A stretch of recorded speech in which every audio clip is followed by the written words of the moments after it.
NEWS.MC on Monaco Info is brought to you by Monaco Legend Properties.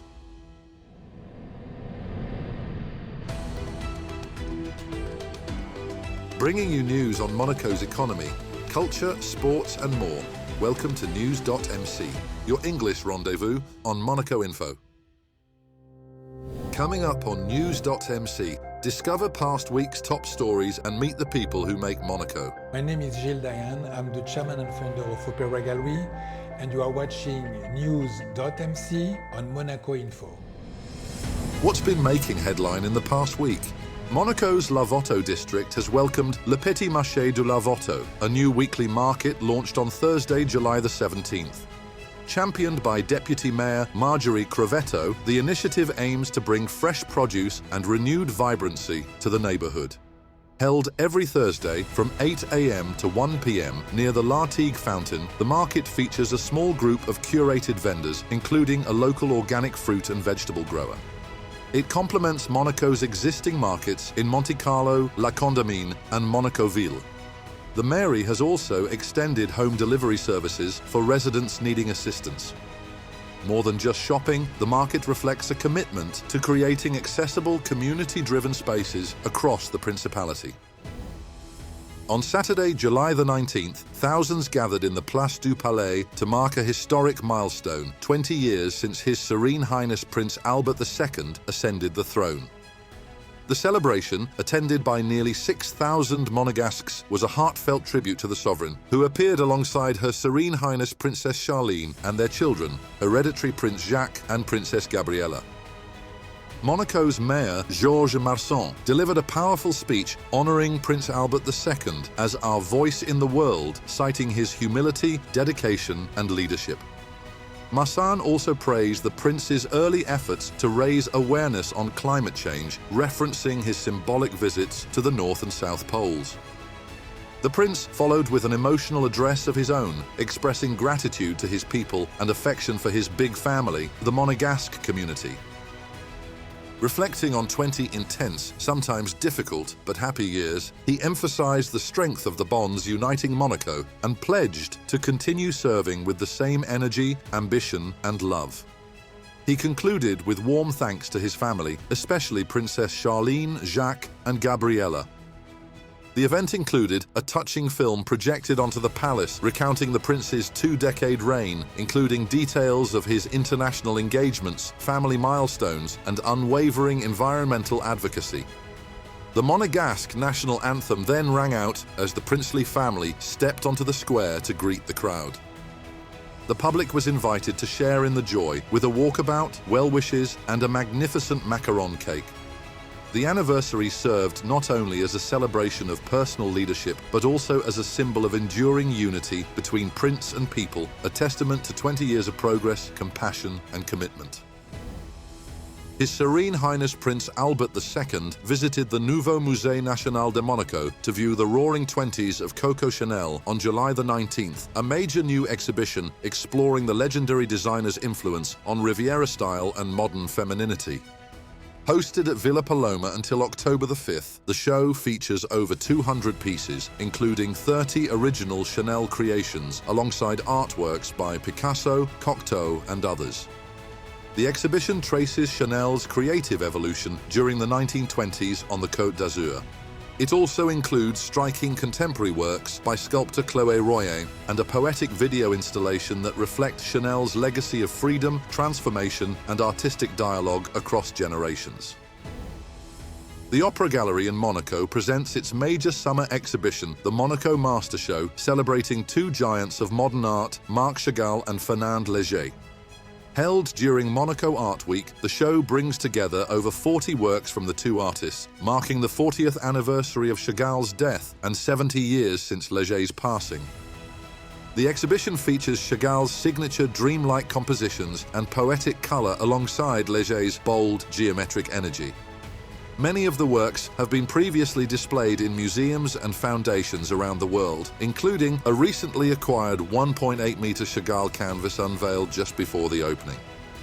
The show also includes major pieces by other 20th century masters such as Basquiat, Picasso, Niki de Saint-Phal, Keith Haring, George Condo, and Botero. This vivid dialogue between figuration, abstraction, and surrealism invites visitors to explore the evolving relationship between image, imagination, and emotion, all summer long in Monaco. Christophe Miremont was formally sworn in as Monaco's new Minister of State on Monday the 21st of July in the courtyard of the Prince's Palace with their Serene Highnesses Prince Albert II and Princess Charlene in attendance. A seasoned French civil servant and former Chief of Staff to former French Prime Minister Manuel Valls, Miremont brings decades of public administration experience to the Principality's highest executive post. His mandate will prioritize money laundering and the fight against financing terrorism. Internal security will also be key, as highlighted during early visits to the fire brigade and the police department. He commended Monaco's emergency services, praising their professionalism and dedication, and reaffirmed the government's support for their evolving missions. At the Directorate of Public Safety, Miremont emphasized the importance of security to Monaco's identity. "It is the very foundation of our life together and of the country's appeal," he said.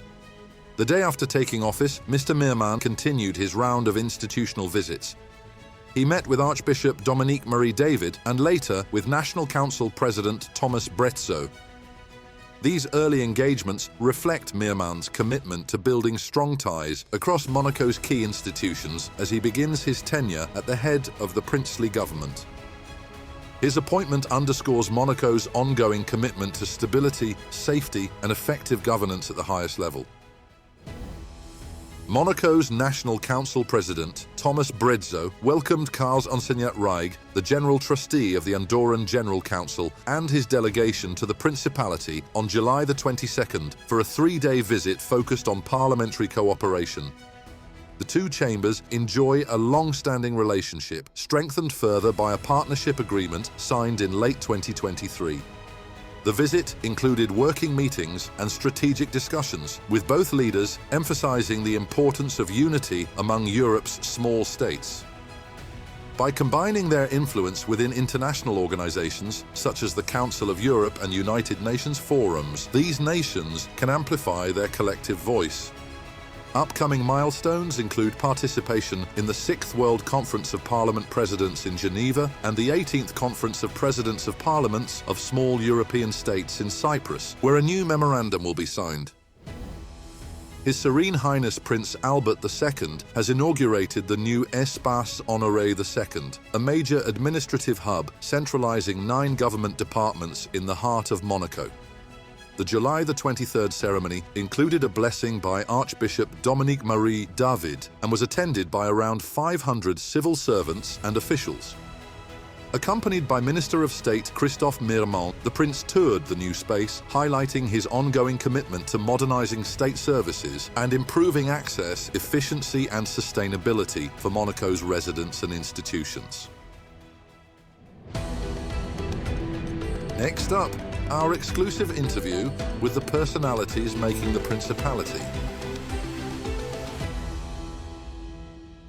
My name is Gilles Dayan. I'm the chairman and founder of Opera Gallery. I am born in Tunisia in 1960. My parents came in France, so I was raised in the suburb of Paris, and my parents were school teachers. And I went to Saint-Tropez, that everybody knows, enjoying, and I met someone who was at this time working not in art, but I will say he was importing paintings from Hong Kong. We became friends, little bit friends, going out and everything. And he told me, Gilles, you should come with me to sell this work door to door to people. You'll see, it's very funny, it's nice, we make money. I said to him, look, really no, I like what I do. I make good money, enough to have a nice apartment at my age. And he insists. I said, okay, so let's open a company together and let's start. And I started, and after we started to open locations, galleries, in shopping centers around Paris, like Vélizy, Créteil-Soleil, La Défense. And the name of the company was Les Peintres de Demain, Painters of Tomorrow. So we were selling these not nice works, but selling also lithographs of contemporary artists well known at this time, and some very young contemporary artists. And we had some very good locations, so we developed the company. So Opera Gallery started like that. At the beginning, when we started Opera Gallery, so we have some contemporary artists that we defend, but to be honest with you, at the beginning of the creation of Opera Gallery, we took mostly some commercial artists, My goal and my vision was to build a network of galleries in the best cities and in the best locations. Because when you decide to promote an artist, it is a real job, and it is much more difficult to promote an artist than buying and selling a Chagall or a Picasso. And you make much less money.